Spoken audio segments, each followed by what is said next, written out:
જય માતાજી મિત્રો, કાઠિયાવાડી કુકિંગમાં આપનું સ્વાગત છે। આજે આપણે બનાવવાની છે વાસેટીની ભાજી। તો એ કઈ રીતે બને આપણે એની આખી પ્રોસેસ તમને હું દેખાડી દઉં। જે ગીરના લોકો છે એને તો બધાને ખબર જ છે કે આ વસ્તુ શું છે, પણ આજ મારી રીતે હું તમને કહું છું કે કઈ રીતે બનાવવી। ચાલો મિત્રો આપણે હવે ભાજી બનાવવાનું સ્ટાર્ટ કરીએ। સૌ પ્રથમ પહેલાં આપણે આ ભાજી રીને સાફ કરવાની છે આવી રીતે।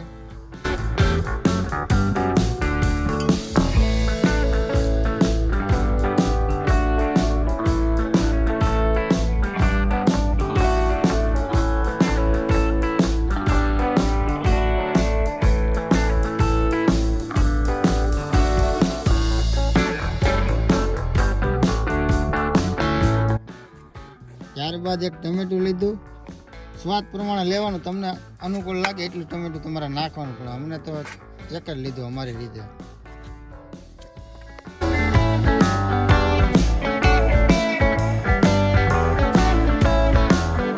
ત્યારબાદ આપણે કોથમીર લીધી, થોડીક સ્વાદ પ્રમાણે કોથમીર નાખશું આપણે હવે।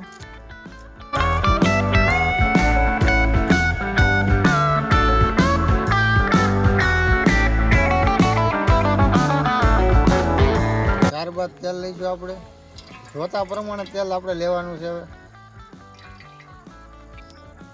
તેલને 5 મિનિટ ગરમ કરવાનું છે આપણે। તેલ આવી જાય પછી આપણે એમાં રાઈ જીરું નાખીશું। ત્યારબાદ આપણે રાઈ જીરું નાખીશું। ત્યારબાદ આપણે થોડુંક લસણ નાખીશું, સ્વાદ પ્રમાણે તમારે નાખવાનું છે। ત્યારબાદ આપણે ટમેટા નાખીશું।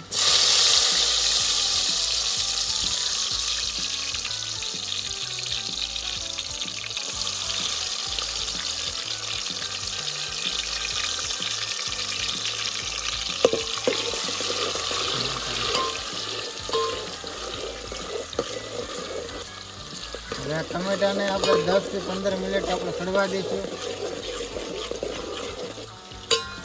આપણે 10 મિનિટ ટમેટા સડ્યા પછી ગ્રેવી બને પછી આપણે આ ભાજી નાખી દેવાની છે।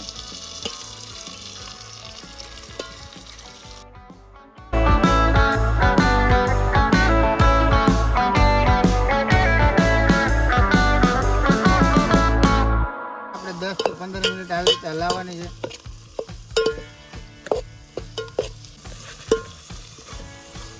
આવી રીતે હલાવવાની છે, 10 મિનિટ હલાવવાની છે આપણે। ભાજી ગળી જાય ક્યાં સુધી 10 મિનિટ સુધી હલાવવાની છે આપણે। આવી રીતે 10 મિનિટ ભાજી ચડે પછી આવી રીતે કલર પકડે એટલે આપણે હળદર થોડોક નાખીશું, સ્વાદ પ્રમાણે હળદર નાખવાનું છે। ત્યારબાદ આપણે થોડુંક મરચું નાખીશું। ત્યારબાદ આપણે નમક નાખીશું સ્વાદ પ્રમાણે। ત્યારબાદ આપણે કોથમરી થોડીક નાખી દેવાની છે, ફેર આપણે હલાવવાનું છે। 10 મિનિટ આપણે હલાવીશું, જ્યાં સુધી કલર ન ફરે ત્યાં સુધી આપણે હલાવવાનું છે। મિત્ર આપણી રેસીપી તૈયાર થઈ ગઈ છે। તમારા આવા વિડીયો જોવો હોય તો અમારી ચેનલને સબસ્ક્રાઈબ કરજો, લાઈક કરજો અને ફોલો કરજો। તમને કેવું લાગ્યું એ કોમેન્ટમાં જરૂર જણાવજો। હવે નેક્સ્ટ વિડીયોમાં આપણે મળીએ। જય માતાજી।